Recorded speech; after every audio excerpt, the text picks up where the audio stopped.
आदित्य ठाकरेंना मुख्यमंत्री पदासाठी तयार करतो आणि मी स्वतः दिल्लीच्या राजकारणात जातो असं देवेंद्र फडणवीस म्हणाले होते।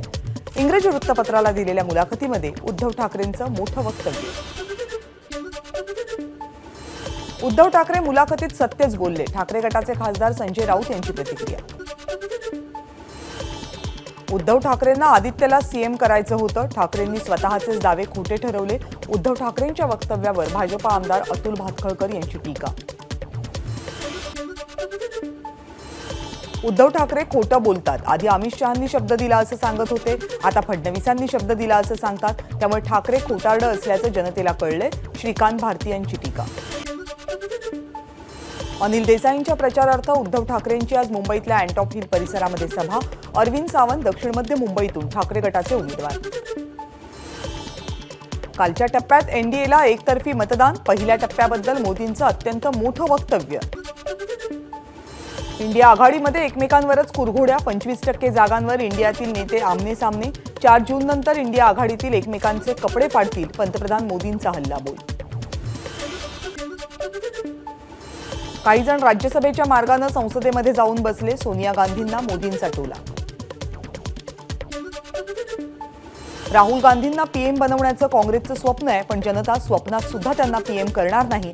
जगात देशाची बदनामी करणारे राहुल गांधी सत्तेत कधी येणार नाहीत। मुख्यमंत्री एकनाथ शिंदे यांची टीका। पंतप्रधान नरेंद्र मोदी आणि अमित शहा या 2 दिग्गज नेत्यांनी माझ्यासारख्या सामान्य कार्यकर्त्यासाठी सभा घेतली। ही भाग्याची गोष्ट। अधिक मताधिक्यानं यावर्षी विजयी होणार। प्रतापराव चिखलीकर यांचा विश्वास। 30 एप्रिलला पंतप्रधान मोदी सांगली आणि सोलापूर दौऱ्यावर। रणजित निंबाळकर आणि राम सातपुतेंच्या प्रचारासाठी मोदी सोलापूरमध्ये। काँग्रेस पक्ष छत्रपती शिवाजी महाराज आणि स्वर्गीय बाळासाहेब ठाकरे यांना मानत नाही। काँग्रेस हा दलित विरोधी पक्ष आहे। शिवसेनेचे राज्यसभा खासदार मिलिंद देवरा यांचा काँग्रेसवर गंभीर आरोप। सुप्रिया सुळेंनंतर आज सुनेत्रा पवार यांच्याही प्रचाराचा शुभारंभ। बारामतीतल्या कन्हेरी मारुती मंदिरात नारळ फोडून प्रचाराला सुरुवात। अमरावतीमध्ये महायुतीचा उमेदवार नवनीत राणांचा जोरदार प्रचार। ग्रामीण भागामध्ये राणांची प्रचार रॅली। आमचा विजय निश्चित, नवनीत राणांनी व्यक्त केला विश्वास। अमरावतीचे महाविकास आघाडीचे उमेदवार बळवंत वानखेडे यांचा गावागावात जाऊन प्रचार। पदयात्रा आणि रॅली काढत मतदारांशी संवाद साधण्यावर वानखेडेंचा भर। ठाकरे गटाच्या संजय देशमुखांकडून लोककलेतील कलावंतांचा प्रचारात वापर। लोकगीतांद्वारे मशाल चिन्ह मतदारांपर्यंत पोहोचवण्याचा प्रयत्न। आमचं लक्ष विधानसभेवर अधिक आहे। आम्ही विधानसभेमध्ये अधिक जागा लढवण्याचा प्रयत्न करणार। शरद पवार यांचा अमित शहांवर पलटवार। तर 10 वर्षात मोदी सरकारनं काय केलं, पवारांचा सवाल। निवडणुकीनंतर महायुतीमधून 10 ते 15 जण शरद पवार गटामध्ये येणार। जयंत पाटील यांचा दावा। लोकसभेला शरद पवार गट 7 जागा जिंकेल। जयंत पाटलांचा विश्वास। राष्ट्रवादी शरदचंद्र पवार पक्षाचे प्रदेशाध्यक्ष जयंत पाटील जळगाव जिल्ह्याच्या दौऱ्यावर। रावेर लोकसभेसाठी इच्छुक असलेले माजी आमदार संतोष चौधरी यांची मनधरणी करण्याचा प्रयत्न। मी सध्या अजित पवार गटामध्ये, पण बारामतीमध्ये अजित पवारांना पाडूनच पक्ष सोडणार। उत्तम जानकर यांचं थेट अजित पवारांनाच आव्हान। अजित पवारांना भाजपनं लोकल नेते बनवले। ते फक्त बारामती मतदारसंघात आहेत। उलट 84 वर्षांचे असूनही शरद पवार राज्यात 50 ते 60 सभा घेत आहेत। रोहित पवार यांची टीका। छत्रपती कुटुंब राजर्षी शाहू महाराजांच्या नावानं एकही उद्योग सुरू करू शकलं नाही। छत्रपती घराण्यावर वीरेंद्र मंडलिक यांची बोचरी टीका। शाहू महाराजांचे खरे वंशज समरजित घाटगेज वीरेंद्र मंडलिक यांचं वक्तव्य। नाना पटोलेंच्या भंडारामधल्या निवासस्थानाबाहेर त्यांच्या नावाखाली विधानसभा अध्यक्ष असा फलक। 4 फेब्रुवारी 2021ला नाना पटोलेंचा अध्यक्षपदाचा राजीनामा।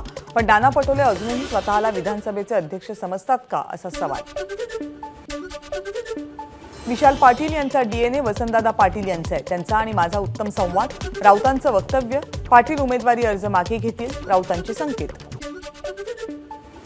मी तुमच्या वाट्याला गेलो नाही, त्यामुळे तुम्ही माझ्या वाट्याला जाऊ नका। मनोज जरांगेंचा पंकजा मुंडेंवर पलटवार। उपोषण करून आरक्षण मिळत नसतं असं वक्तव्य केलं होतं पंकजा मुंडे यांनी।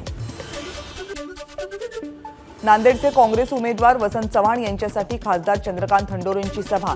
नांदेडची हवा काँग्रेसच्या बाजूने, हंडोरेंकडून विजयाचा विश्वास।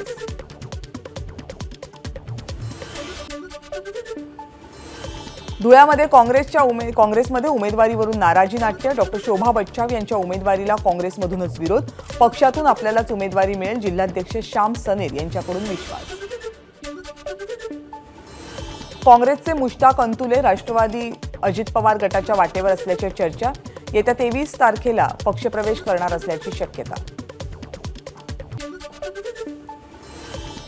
विखेंना आत्मविश्वास राहिला नाही. निलेश लंके यांची भीती वाटली म्हणून त्यांनी एका उद्योजकाला माझ्याकडे पाठवलं होतं. कोणताही उमेदवार द्या पण लंकेंना उमेदवारी देऊ नका अशी विनंती केल्याची शरद पवार यांची माहिती. अहमदनगरमधून मी उमेदवारी अर्ज भरलेला नाही, त्यामुळे उगाच स्वतःचं महत्त्व वाढवण्यासाठी शरद पवार विरुद्ध विखे असं चित्र रंगवू नका. शरद पवार यांची राधाकृष्ण विखे पाटील यांच्यावर टीका.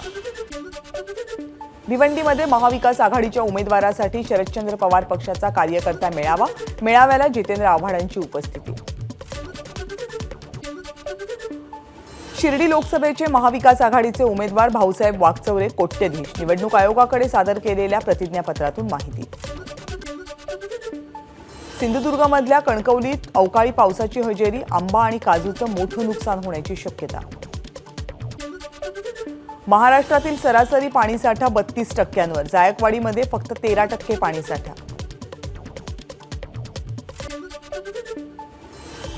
विदर्भातल्या कमाल तापमानात पुन्हा वाढ. उत्तर महाराष्ट्र आणि मराठवाडाही तापला. अकोल्यातलं तापमान 44 अंश सेल्सिअसवर. चंद्रपूर 43.8, जळगाव 43.2 अंश सेल्सिअस. पुणे शहरातल्या तापमानातही वाढ. हडपसरमध्ये 43.5 अंश सेल्सिअस तापमानाची नोंद. मुंबईमधील नाल्यांना आता मजबूत प्लॅस्टिकचं आवरण आणि लोखंडी जाळ्यांनी बंदिस्त केलं जाणार. नाल्यात टाकला जाणारा कचरा रोखण्यासाठी पालिकेचा महत्त्वाचा निर्णय. एबीपी माझा, उघडा डोळे बघा नीट.